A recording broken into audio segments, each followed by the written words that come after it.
Welcome to NACTV Reads the News. My name is Valerie Wilson, and I'm one of the many volunteers that help create programming for our station. NACTV can be seen on MTS Channel 30 or 1030, Westman Cable 12, Cable Channel 12, Bell Satellite Channel 592, or online at nactv.tv. These programs are made possible by our volunteers, our staff, our advertisers, as well as donations made by you, the viewers. If you are enjoying your NACTV experience, please consider supporting us either by a donation or volunteering. You can contact our office at 204-476-2639 or at NACTV at wave or NACTV at WCGWAVE.ca. So today is Friday, January the 1st, 2020, and the Neepawa Banner Press is going to have 2020 a year in review. It's a look back at the Banner Press's most notable stories, pictures, front pages from the past year. We'll start with the heading. Obviously, the arrival of the COVID-19 pandemic and how it has altered our lives is the most prominent story to come out of 2020. But before the virus arrived in Canada and the months that followed, there were plenty of other major stories and events in Neepawa and the surrounding region. Here are some of the details and pictures from those stories. January the 10th, the town of Neepawa begins the refund process for the Perpetual Care Program at Riverside Cemetery. January the 24th, the Neepawa Golf and Country Club has been recognized as one of Canada's best places to play the game. January 29th, Neepawa Middle School had its official grand opening. The new grade 5 to 8 school will be able to accommodate up to 450 students. February the 14th, former Neepawa resident Robin Birch, who attends the University of Manitoba, went to the Western Engineering competition. Her team claimed the top prize in their category. Congratulations. February the 28th, the town of Neepawa has sold the land where the Resource Center used to stand. Neepawa Kinsman Senior Citizens Housing Incorporated has come forward with an offer for the property. March 13th, an overnight fire caused some damage to the TAC Ventures building in Neepawa on Thursday, March 5th. Within 20 minutes, fire crews were able to get control of the situation. March 20th. Concern over the spread of COVID-19, also known as the coronavirus, has prompted the cancellation or postponement of major events across the globe. Neepawa and area is no exception. Friday, March 13th, all provincial schools were closed for an extended spring break. The Yellowhead Arena was also shut down. Also impacted were the Neepawa Farmers and NACCI Tigers hockey teams, who were in the THHL and High School Championship Series, respectively. Both those series were not played. We have some pictures of the Neepawa figure skating teams completed in the Prairie Regionals on February 1st and 2nd in Killarney. And we also have a picture of the gymnasium at the middle school was filled to capacity with students and teachers and members of the general public as part of the grand opening. Now we'll have the Neepawa Nurses on Strike for Better Pay is in the Looking Back, 1991. But let's start 110 years ago by Caspar Werenhan. 110 years ago, Friday, January the 13th, 1911. Thermometers have been low-spirited all week, just like registered advertisers. 100 years ago, Friday, January the 7th, 1921, Langford. A petition from Emily L. Parrott and 24 others requests the formation of a school district with suitable school site on the Edrins Ridge Road, Northeast, 321513. Arbitrator appointed. 90 years ago, Tuesday, January the 6th, 1931. One of the characters in a story we recently read was fond of saying which he had used when he'd got into tight places. Keep on keeping on. The man who fails is the one who fails to keep up on keeping on.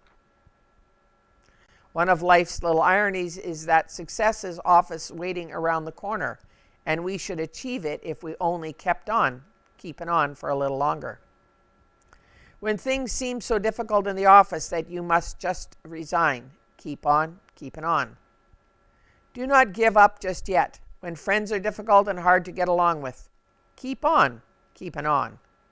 And when you have used what seems to be the last bit of your strength and cannot take another step, keep on keeping on. In all situations, we can get our second wind when we do not give up, says Alfred Jackson. 80 years ago, January 7th, 1941. Passengers are forbidden to take dogs on London trams and buses in blackout hours. German air squadrons will proceed to Italy to fight in the Mediterranean basin. General Francesco Piccolo, Undersecretary for Air, announced recently in the Rome Report. If Hitler still attempts the invasion of Britain, it will be abandoned and it will be no less a failure, said L.S. Amory, Secretary for India. 70 years ago, Thursday, January the 4th, 1951. Well water containing nitrates traceable to poisoning in the system of infants and an increased number of sudden deaths in farm livestock have brought a sharp warning from Dr. William Wyatt of the Neepawa Health Unit and from C.E.G. Bates District Agriculturist. Dr. Watt, in a statement to the press, declared that it is up to the users of well water to protect themselves and their families by having their well water analyzed. Samples of well water should be forwarded to the Neepawa Health Unit and marked with the name, address, and district. The doctor points out that there is no charge for this service. That was 70 years ago. 60 years ago, January the 10th, 1961. Arden. The Gladstonians played Arden curlers for the O'Grady Cup last Saturday night, but were unsuccessful in winning. The score was Arden 19, Gladstone 16. That's a pretty big scores. Maybe not. 50 years ago, Thursday, January the 7th, 1971. Instead of offering free drinks to their customers as a Christmas gesture, Wally Milan of the Neepawa of the Hamilton Hotel decided a few years ago to adopt a child through the foster parents plan. They receive regular check letters from him and occasional progress reports from the director of the plan. Well, thank you, Wally. Their foster son's name is Francisco Andrade. He lives in Niterói, Brazil. He is 11 years old. He was born in 1960. 11 years old, 4 foot 3 inches tall, and weighs 58 pounds. He has been promoted to upper second grade of primary school, where his most recent grade was 76. The progress report describes him as a kind, cheerful, helpful with his family. He is obedient, and he still thinks he would like to be a mechanic driver. Continued in his letter. Well, I wonder what he is doing today. 40 years ago, Thursday, January the 1st, 1981. Cultural Affairs and Historical Resources Minister Norma Price has announced the establishment of the Search for a New Manitoba Novelist competition. It is designed to provide incentive for Manitoba writers to raise the profile of the literary arts in the province. Mr. and Mrs. Robert Harris were guests of honor at a come-and-go tea hosted by their daughter Eleanor on Sunday, December 21st in the Drop-In Center. Bob and Myrtle were married in Winnipeg 40 years ago and have spent most of their married life in Kelwood, Bob has just recently retired from the hardware business. Myrtle is a very faithful member of the St. John's Anglican Church. 30 years ago, Tuesday, January the 8th, 1991. 1 week into their strike, Neepawa nurses were a cold but determined lot as they walked the picket lines. Glynis Black, president of Local 12 of the Manitoba Nurses Union, says the 38 striking nurses at Neepawa Hospital are taking a unified stand in an effort to secure better wages and improved working conditions. Although the mercury has been dipping into the low 30s since 500 registered and licensed practical nurses walked off the job New Year's Day. Black says they're determined to stay out until their demands are met. We've hit rock bottom in the profession, she says. We definitely need to get a good settlement before we go back to work. Last Monday, contract talks between Manitoba health organizations, the body representing health facilities, and the Manitoba Nurses Union broke down when the union rejected the province's offer of an average pay increase of 20% over 3 years. In addition, the province offered to extend pay equity to all health care facilities in Manitoba, and MOVE, MHO, says would increase wages to a small number of entry-level general duty nurses by close to 30% over 3 years. Nurses entered negotiations demanding a 30% wage increase over 1 year, complaining that their pay levels are amongst the lowest in Canada. Vera Chernecki, president of the MNU, says the province's offer was insulting. There's never seemed to be enough money when the nurses come to the bargaining table, says Chernecki. Nurses are saying to the ministers of health, let's make health care a priority. It's time to give nurses what they deserve. 20 years ago, Monday, January the 1st, 2001. A local committee unhappy with the site chosen for a new personal care home is still hopeful the decision to relocate the facility in the West Creek development can be overturned.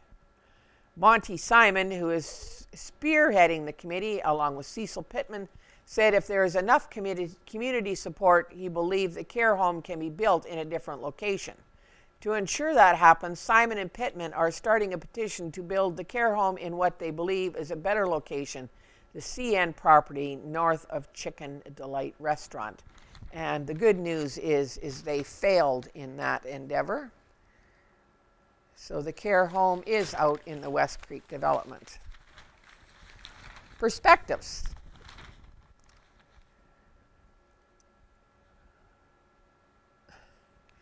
"50 years in the making." In January 1971, my wife Christine and I moved to Neepawa. We bought a little house at 261 4th Avenue in Neepawa for about $4,000. I set to work in my new job as assistant ag rep under the watchful eye of my boss, the late Alan Nebbs. My job was to help with the 4-H club program, tag along after Mr. Nebbs, and occasionally offer advice to farmers. There is a rare farmer in the area that is kind enough to say that my advice was helpful. To provide context, there were about 40 ag rep offices in Manitoba, most with a rep and a staunch secretary. There were about 20 home economists, and a whole battery of livestock, crops, engineering specialists spread out across the province. Our son Michael was about 9 months old when we arrived in Neepawa. Son Robert was born late in 1971. Our family has lived about 9 different homes and farms around the area. Our numbers have grown to include 2 daughters-in-law, 4 grandchildren, a grandson-in-law, 2 great-grandchildren, and another great expected in the spring. Our extended family has grown to include literally hundreds of friends, customers, and business associates. We have been blessed beyond measure. Unfortunately, it has come with age. Many of our friends are now passed away. Knowing full well that life goes on and indeed comes to an end at some point, we have purposed in our lives to cultivate friendships with the newborn and youth all the way to the people in their 90s. It's healthy to be in a good relationship with every age group. You never know when you will get some good advice and once in a while be able to offer some good advice. Our family has interwoven itself with the Neepawa area, and although the sons don't live here anymore, the roots run deep and stay connected. In late 1970, around Christmas time, we got ready to move to Neepawa. We loaded up what we could in our 1967 Chevy half-ton and our 1959 Pontiac sedan. The rest of our furniture was loaded onto Hare's Cartage transport truck. We lived in a second-floor apartment on Jubilee in Winnipeg, and who should come bounding up our stairs to move us out by Harold Eisenberg. Harold was a big-hearted, rough-hewn man who made Neepawa a better place by his larger-than-life presence. On my first trip to town, Alan Nebbs introduced me to Homer Gill, a retired school teacher come realtor. He wrote us up a deal on the tiny 4th Street house. Then it was off to see Des George at the Bank of Montreal. Banks don't let bankers be bankers like Des George anymore. The conversation went like this. So, you're going to work with Alan? Yes, sir. How much are you going to be making? $7,050 per year. Okay, that should be fine. Sign here. And the loan was 100% mortgage. We spent nearly 2 years as ag rep in Neepawa and about 8 at Gladstone. By 1973, we had moved to Arden, and by 1975 to the farm east of the village. From 1975 to 1986, we battled drought, floods, high interest rates to the point where we had to give up the farm. We were advised to pack the boys, our best clothes and tools, and head for Alberta. We didn't take the advice, as I couldn't face the idea of not paying off our local bills. They all got paid eventually. We ran Ken Waddell Auction Services from 1979 to 1999. We moved to an acreage each of Neepawa in 1986 and built the auction barn in 1987. Both my parents died in that time frame. In 1989, options fell into place to start the Neepawa banner. 31 years later and over 1,600 columns gone to print, we are still here. Life included both Christine and I being involved with a lot of organizations. 2 pretty tough terms as mayor of Neepawa, very few regrets, but I am pleased now that many of the things some of us wanted to get done years ago have now been accomplished. It is just too bad that Country Meadows took 10 years longer than necessary, the Fire Hall 20 years longer, and the CN land developed 30 years longer. In total, those delays cost the area in the neighborhood of $20 million in capital. The other project is the medical clinic, and it moved along fairly quickly. And of all the major investments made by the area in itself, is the most important one. There are many more stories to tell, but for now, may God bless you and yours in the new year. And that is by Ken Waddell, who's right in the center. We'll carry on with Rita Friesen and her Homebodies column, My Year in Review. Well, now that's a poser. Usually when I use the rear view mirror for the year, I have traveled, met new folks, explored, and adventured. The furthest I have traveled was a quick trip to Winnipeg to the airport for a drop-off. I have not been to visit my sister who lives less than 2 hours away. I have not been to visit my son and his family who live 2 provinces away. I have not been. What has brought me delight are long, winding drives through our area. In the afternoon or earlier summer evening, choosing a direction and heading out for a ramble has been delightful. I have seen more of the landscape within a 50-mile radius than I've ever imagined. A highlight would have to be a drive on mountain back roads on a spectacular fall day. The colors were at their absolute best. The road was bendy, curvy, and safe. The temporary thought that we were all out of cell phone range was not enough to spoil the adventure. lush farmlands in all seasons, marginal land with wildlife, evidence of the damage of the summer flood, simply witnessing the glory of our province. In the season of, dear God, once in my lifetime, the pandemic, I have noted the effects of isolation on myself and others. I must say that I have gotten good at doing nothing. There are days when I have walked the dogs and unloaded the dishwasher and felt I had accomplished a good day's work. Years ago, I asked a newly retired teacher how she was doing with no work schedule. She said, "You simply stretched the task to the amount of time you had." I have been stretching tasks. There was always tomorrow to do whatever you could do today. I have created a ritual for my morning coffee. The cup is chosen and preheated.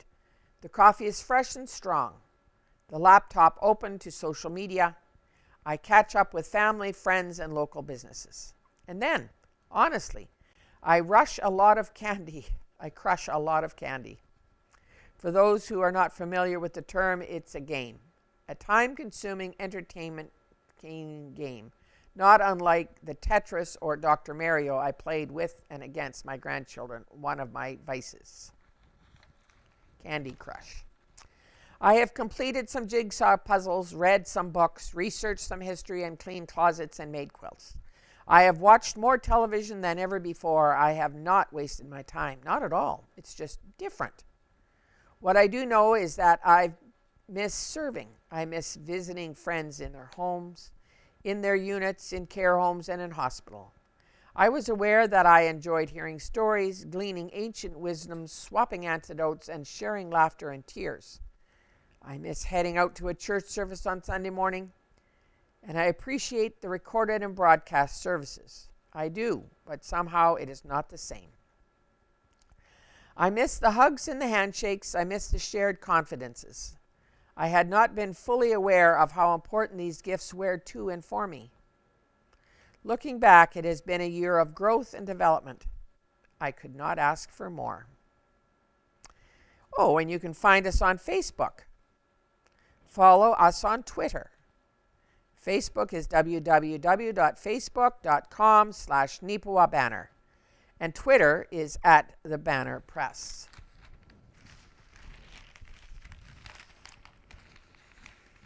Learning from President Ford, a perspective faithfully yours from Neil Stroshine.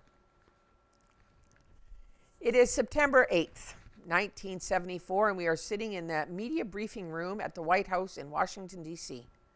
A newly inaugurated President General Ford stands before the Washington press corps, knowing what their first question will be.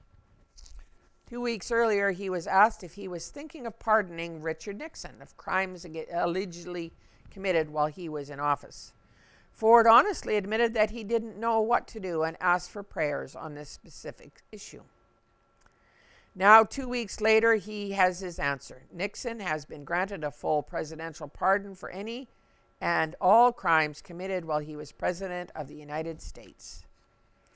At that point, Nixon hadn't been charged with anything. Ford's pardon made sure there was no charges would be laid in the future. He as much as said, "Don't waste your time indicting Nixon for anything.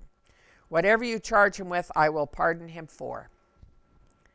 What's interesting about the story is it means that is the means God used to guide General Ford. After leaving the White House in 1977, he revealed that he occasionally carried with him in his wallet the text of a 1915 Supreme Court decision on a similar matter. In that decision, the court ruled that a pardon carries an imputation of guilt, and its acceptance carries a confession of guilt. In other words, by pardoning Nixon, Ford was saying, "I believe he is guilty of criminal acts." By accepting the pardon, Nixon is saying, "I know I was guilty." I have always admired General Ford for his courage in asking for prayers when making his decision. He was a no-win situation. Whatever he did, he would be condemned by half the American people. He needed to make a decision that would enable him to face each day without any guilt over what he had done. The prayers offered on his behalf helped him achieve that goal. So as we begin a new year, I want to share a challenge with those who read this column. It has not been easy for me to watch our governments and their officials find ways to help us cope with COVID-19. They do what they think is best one day, but the next day they receive additional information that forces them to change strategy and issue new health orders. It's frustrating for the people and must be frustrating for our leaders as well. But there is one thing I haven't been seeing them do, and that is to ask the people of this country to pray. First, for an end to this virus, and second, for wisdom to be given to our leaders, especially over the next 2 or 3 months. Would I love to see our political leaders do this? Yes. Will they? I don't know. I fear that one thing will keep them from taking this step. Asking for prayers simply implies that they no longer know what to do. And very few people have the courage General Ford showed when he made that admission in 1974. So it is up to us to do it for them. I encourage every person who reads this column or hears this column to spend at least 5 to 10 minutes a day in prayer, talking to your God, whomever he or she might be, and asking for an end to COVID-19 and the wisdom for our political leaders. Remember, prayer changes people. Changed people change things. Changed things create a better world for everyone. And that's what I hope to see in the new year. And the final observation for this week, before we read the Spruce Plains RCMP report, is by Addie Oberlin. And this: have you made any resolutions for the coming year? I know I have to update my address list. Some mail has gotten lost this year. Some was important mail, but I was just one number out on the postal code and the mail was not delivered.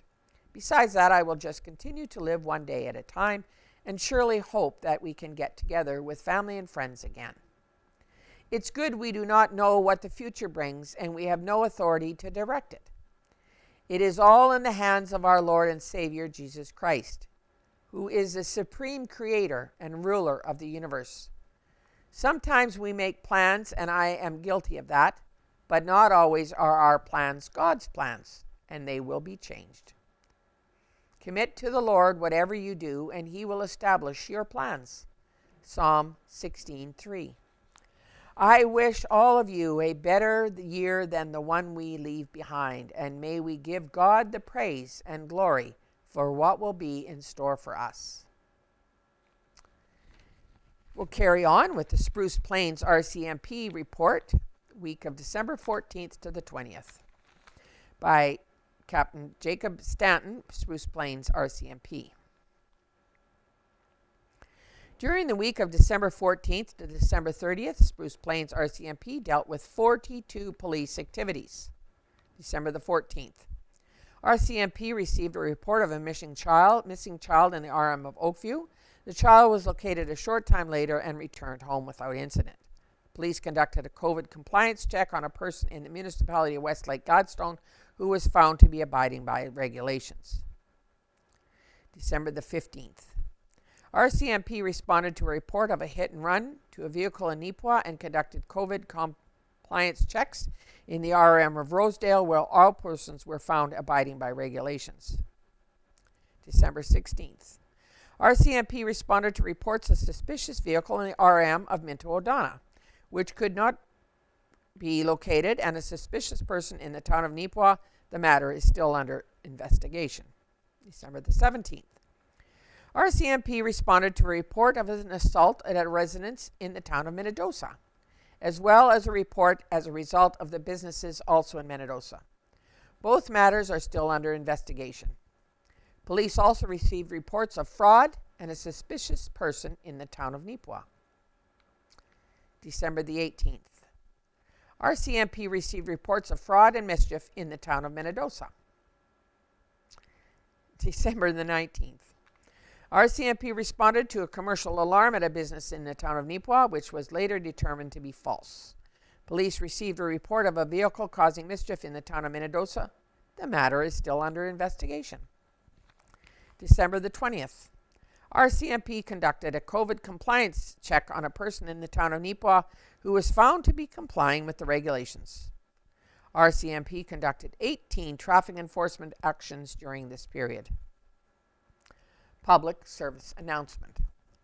The Spruce Plains RCMP would like to wish everyone a happy holiday. If you are traveling, please be mindful of changing weather conditions as well as COVID-19 regulations. Your local RCMP will be working over the holidays should you require police assistance. Stay safe, everyone. If you have any information about these crimes or any other crimes, please contact your local RCMP office or Crime Stoppers at 1-800-222-8477. Due to the ongoing COVID-19 pandemic, the Neepawa and Minnedosa RCM detachments advise that they will be limiting front counter services at the detachments until further notice. We request that you contact each detachment at 204-476-7340 Neepawa or 204-867-2916 Minnedosa to inquire about criminal record checks or to file a report. Leave a message if needed and it will be checked the following business day. Do not leave a message if you require immediate police assistance. You must dial 204-476-7338 Neepawa or 204-867-2751 Minnedosa or 911 to have a police officer respond to you promptly.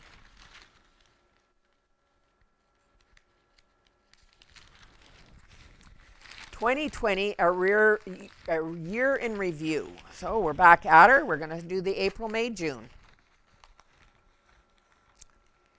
April 3rd. In-school classes have been dismissed across all of Manitoba. On Tuesday, March 31st, Premier Brian Pallister and Education Minister Kevin Gertson announced all kindergarten to grade 12 schools in-school classes will be suspended. April 3rd. Local businesses have been quick to act against COVID-19. Over the past week, a dozen retailers that deal with the public have installed various varieties of plexiglass barriers. Farmery Estate Brewery in Neepawa has also stepped up, announcing they will start making hand sanitizer. April the 10th. A local reporter recently experienced the stress of international travel during the pandemic. Casper Wareham of the Banner Press was in the United States, where the COVID-19 situation first broke. Wareham discussed just how the pandemic was being reacted to within the state of Utah. May 1st. If you own property in Neepawa, you were paying a little bit less in taxes in 2020. The Town Council and Administration presented its annual municipal budget in late April. At the hearing, officials confirmed that the mill rate for this year has been set at 21.72, a decrease of 0.66 mills from 2019 or just under 3%. May 8th. For the first time in its 66-year history, Manitoba Threshermen's Reunion and Stampede has been cancelled. The situation related to the COVID-19 pandemic was the reason. The plan is for the event to return to Austin in 2021. May 15th. Arts Forward in Neepawa has received a bit of an upgrade. The North Room, as well as the upstairs hall, upstairs music room, and east entrance and bathroom doors have all received a fresh coat of paint. May 22nd. A Neepawa physician was recently chosen to receive the University of Manitoba Medical Class of 2020 Attending Mentorship Award. Dr. Brian Mulligan, who has been practicing at Beautiful Plains Community Medical Clinic for nearly 9 years, received a notice of the recognition earlier this year. May 29th. The Arden Curling Club has earned a $10,000 donation for the Brandon Hospital's neonatal intensive care unit through the Sandra Schmerler Foundation. The club participated in the Spirit of Sandra Club Challenge, raising money for the foundation, which supports NICUs in hospitals throughout Canada. June 12th. Neepawa's downtown has gotten a little greener recently. The Neepawa Community Ministries Center installed garden boxes outside the thrift store. June 19th. A pair of heritage buildings in Neepawa recently received some good news. The Beautiful Plains Museum and Beautiful Plains County Court Building are both receiving support from the Manitoba Heritage Resource Conservation Grant Program. The museum received $9,525, while the court building received $17,500. The Roxy Theatre also received $12,175 from this fund. June 19th. Spruce Plains RCMP have seized a significant amount of drugs from a home in Minnedosa. In total, 730 crystal methamphetamine tablets, 73 grams of cocaine, numerous prescription pills, and over $5,500 in cash were seized. The total of the value of the drugs and cash that was seized is estimated at $126,000. June 26th. This year's alternate version of Carberry's Potato Truck Pull fundraiser for Cancer Care Manitoba was a huge hit. Free Friday, which was the main event for the Fill the Potato Truck campaign, brought in a lot of support from the communities in which it took place. In total, over $160,000 was raised. June 2020. Banner and Press bookkeeper Kay Diath spotted this great gray owl at her house located southwest of Neepawa. And a picture here of May 2020. High Life Foods has made a contribution of $750,000 to hospitals within a half dozen communities, out of which it bases its operations. That includes a $250,000 that was given to the Neepawa Health Center. April 2020, the new addition to the Carberry Fire Hall expanded the space from about 5,400 square feet to a total of 9,400 square feet. I'm just going to have a sip of water here.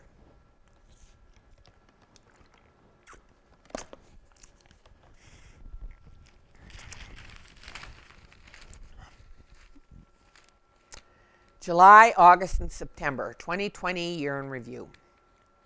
July 3rd. A massive storm passed through the region on Sunday, June 28th, dropping as much as 150 millimeters of rain in some areas. In Minnedosa, many homes were reported to be flooded, the walking bridge was torn apart, and some roads washed away. Neepawa received much less rain than Minnedosa, but heavy rains upstream from the town came through with a vengeance. By Monday, Riverbend Campground was evacuated. July 10th. On July 1st, the town of Neepawa declared a local state of emergency following a pair of massive storms which caused severe flooding throughout the region. Those two significant weather events combined dropped an estimated 101 to 152 millimeters in rainfall. It caused a breach of Park Lake in the early morning of Wednesday, July 1st. The breach ended by emptying the lake back down into its initial river flow. Sections of Walker Street were hit hard by the water. July 10th. A pair of Neepawa churches have decided to partner and become a single entity. The Neepawa United and the St. James Anglican Churches announced that they would be officially amalgamated, the two congregations effective immediately. July 17th. Neepawa Kinsman Senior Citizens Housing Inc. has broken ground on Kinsman Courts 2, a new 5-story building that will be located on Davidson Street. July 24th. The Neepawa natives have decided it's time to move forward on a significant and historic change. On Wednesday, July 22nd, the Junior A Hockey Club announced that it will discontinue the use of the name Natives as part of the team's identity and branding. A new moniker will be used for the 2021 and 2022 MJHL season. August 14th.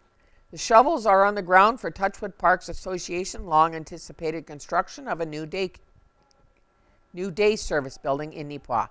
An official groundbreaking ceremony was held on Thursday, August 6th, near the current building located on Commerce Street.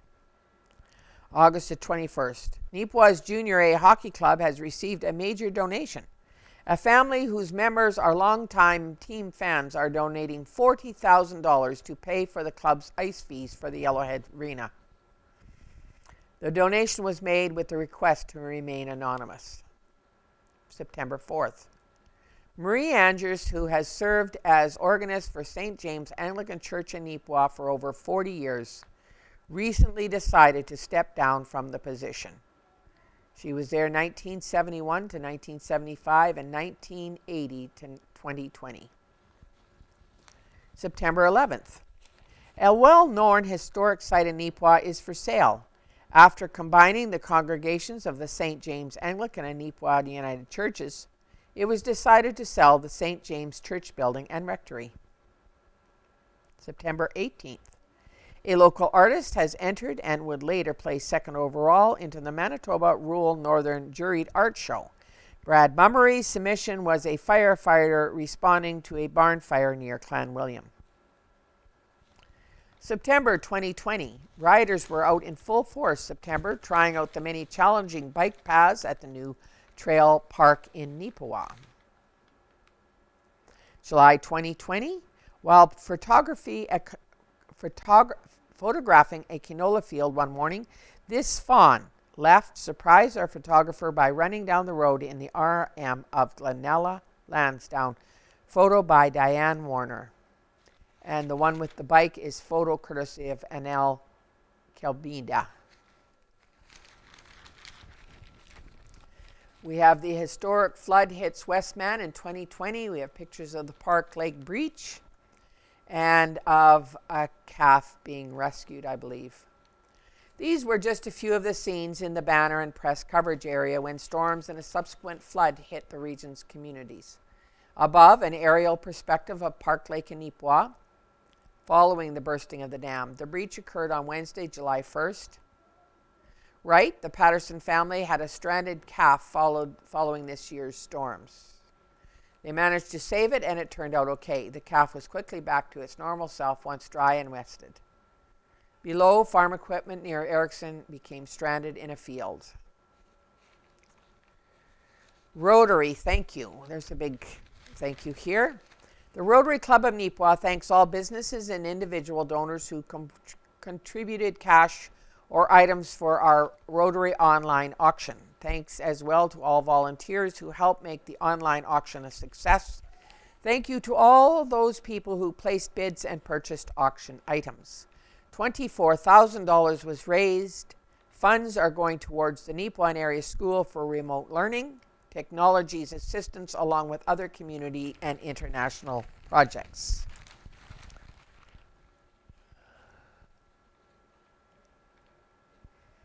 Here is from the North Cyprus Langford to all essential workers. The municipality of North Cyprus Langford would like to express our sincere thanks to all your hard work this year. The COVID-19 pandemic has affected each and every one of us in our community. You have all taken on new challenges and have met each one with untold grace under pressure. We want to offer our heartfelt and sincere thanks in adapting to this ever-changing situation to keep our citizens safe and informed. On behalf of the municipality of North Cyprus Langford, council and staff, we want to wish everyone a happy holiday season. May you be safe, healthy, and prosperous in the new year. Robert Adrianson, Reeve Municipality of North Cyprus Langford.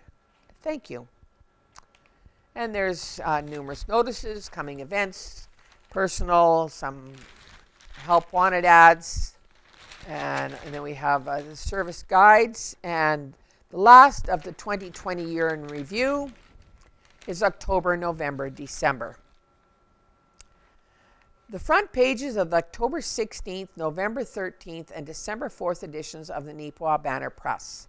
So on October the 20th, the whole community helped World War II veteran Alfred Newton celebrate his 100th birthday on October 20th. Hundreds of cards, a drive-by parade, and a plane flyover were among the festivities. And then on November 20th, 2020, the Arden Grain elevator, previously owned by Rolling Acres Colony, was demolished in mid-November. The demolition began on Tuesday, November 17th. And on December 2020, the Turner family from Innadosa developed an online learning tool called Country of the Week, which has had interest shown by people from all over the world. The program received funding from the Manitoba government in December, allowing them to offer it free to Manitobans for 3 months. And that will be the last of the paper for January 1st, 2021. And at this point, I'd like to wish you all a very happy new year, and let's all say a prayer that this COVID-19 ends soon, sooner than later. And I wish you all the best in the future. Thank you from the Neepawa Banner Press staff and all of us that volunteer for NACTV. Have a good year.